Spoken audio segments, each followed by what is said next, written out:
Hi there. I want to take some time and add some publishing context to some of the concepts from our textbook for this week. So, in business, you always want your revenue to be growing. Your business should always be becoming more profitable and making more money. Ansoff's Opportunity Matrix is going to highlight some really key ways of doing this. And so, I think we could talk about this in the spin of the Harry Potter books. So market penetration means you get your existing customers to buy more of your existing products. So if you have a customer that is going to spend $100 on books this year, you want them to spend all $100 with you.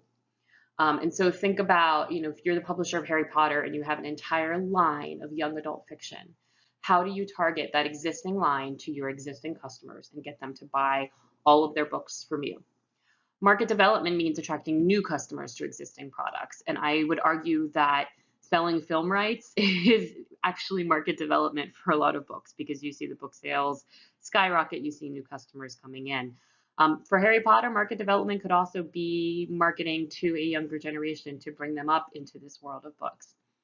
Product development is creating new products for present market. So think about the Fantastic Beasts or the Cursed Child in the Harry Potter series, which are not exactly within the Harry Potter line, but will appeal to that audience and broaden your revenue. And then you can introduce new products into new markets. So this is completely off the wall. So you say we have completely exhausted the amount of money we can make from the Harry Potter line and the YA market. So we're going to go over here and we're going to start a romance division. If market penetration is the cheapest, easiest, diversification is the highest risk, highest cost, potentially highest reward. And so really look at it this way. Present market, always going to be cheaper, always going to be easier because it is a known customer. New market, always going to be riskier, always going to be more expensive to go into, but you are opening an entirely new revenue stream, so it can be a lot more profitable as well.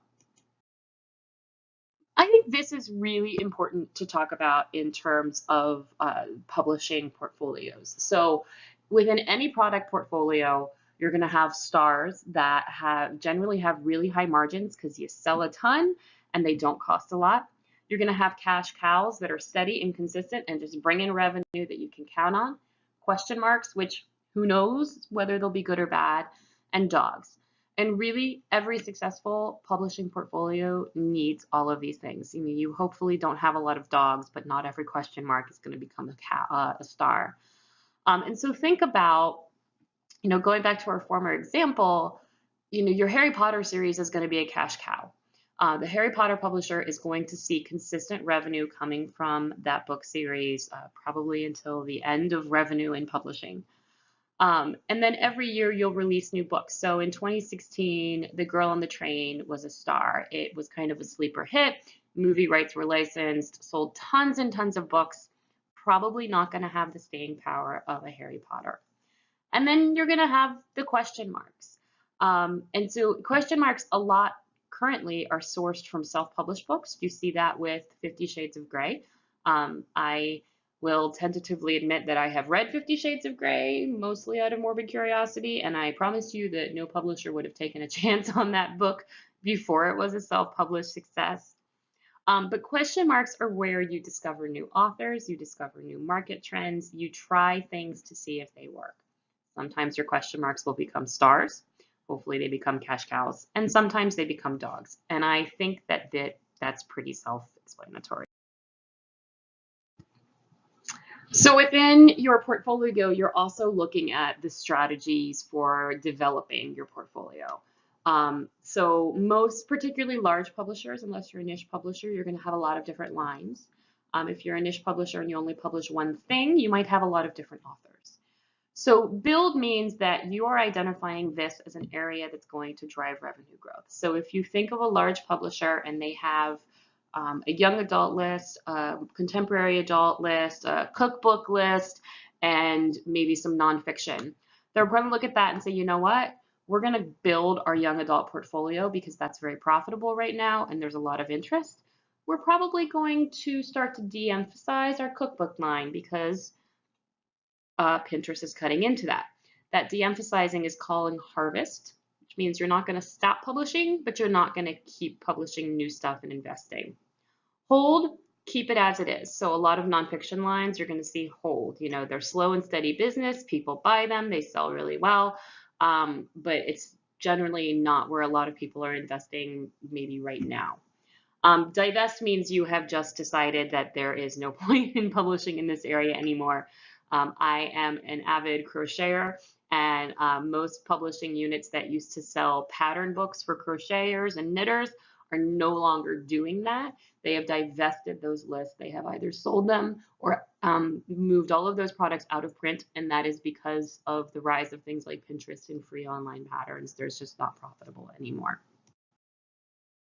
So SWOT analysis. I said last week, if you walk out of this class knowing nothing but the 4 Ps, then that's at least you know that. SWOT analysis is another really key business tool that you should take away with you. SWOT stands for strengths, weaknesses, opportunities, and threats. I think the books covered this really well, so you should have the basics of a SWOT. I just want to go through a couple of key points to remember with your SWOT. One is looking at internal versus external. So strengths and weaknesses are going to be internal. So you can look at a strength as something your company does very well, as something that is very profitable for your company. So, say you're a publisher and you have great relationships with your printers and you have really maximized operational costs with printing. Printing is cheap. That's a strength. If you have a lot of cash on hand, which means you can invest in new things, that's a strength. If people know who you are, that's a strength. On the flip side, these things can also be weaknesses. So say you have a great author base, but it takes you a year to get a new book out, it's going to be a weakness. The SWOT, that is a really critical part, and that's actually going to kind of get you to what your competitive. So a competitive advantage can be cost, product or service, or niche. So cost means that you are able to do things cheaper than anybody else. Think of Walmart. Walmart is always the low cost leader. Product or service differentiation means you do a better job of providing a service to your customers than anybody else does. This is a tricky area because increasingly good service is an expectation of customers as opposed to a differentiator. So you want to think about things like a bookstore that brings in author signings. Do you go there because they're the cheapest place for the book? No, you go there because of the service of the author signings. And so it's important to have those things that set you apart beyond just providing good service to your customer. And then niche, if you're the only one who does what you do. And I brought up the example of Tor Books before. They're a really well-known science fiction publisher. Their competitive advantage is they are synonymous with science fiction publishing. So in order to be sustainable, this competitive advantage can't be copied. And so this is where the product or service gets really tricky, as well as cost. So, can you go in tomorrow and undercut Walmart? Maybe. But you're going up against a really intense distribution network that allows them to sell things cheaply and is going to sink a lot of your money trying to compete with them. Same thing with the service. You can get authors to come in for a signing, but if the store down the street does the same thing next week, you're no longer differentiated. So you have to try to find something that can't be copied. If you have an author signing every week, that's probably harder for a competitor to cancel or to copy. And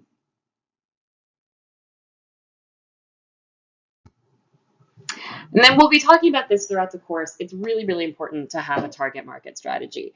I teach an undergrad course, and I often get my undergrad students, when you say, what is your target market for a product? They say anyone who has money, and that's not actually accurate. So it's going to be a section of the market based on similar characteristics. So going back to our Harry Potter example, what was interesting about Harry Potter is it had a very broad target market. It was really initially targeted at young adult readers, but became very popular for adult readers. Does that mean everybody in the world is going to like Harry Potter? Absolutely not. So you have to look at different characteristics. Harry Potter has not played as well among evangelical Christians, as an example. It doesn't play as well among older male readers as it does female. So there's different categorizations that you can split your market into to understand where you're targeting. Ideally, you want as many target markets as possible that can be very easily stratified. So again, you don't want to say anybody who has money. You want to say anybody who likes to read, has free time to read, has expendable income, and has expressed interest in young adult fiction in the past. And that gives you a lot of target markets, a lot of different demographics. But ideally, you want all of them to be appealed to with one marketing mix, which means you do not want to have a separate promotional plan for every component of your target market. So if we, again, stick with our Harry Potter example, you don't want to be creating TV commercials that target children and then a whole other set that targets adults and then a set for women and a set for men. You want to find one message, one marketing mix that appeals to all of them. There is also something about concentrating on one market segment. So if 50 Shades of Grey actually did this very well and appealing to kind of that middle-aged female market and really just concentrating on it, and they were able to get a pretty good market share. And then you can look at appealing to multiple markets with multiple mixes, but more expensive. So this was a very quick overview, and some of the articles from this week will hopefully help you kind of see where we're going. We'll be talking more as the course progresses about target markets and how important they are and some of the other aspects of this presentation.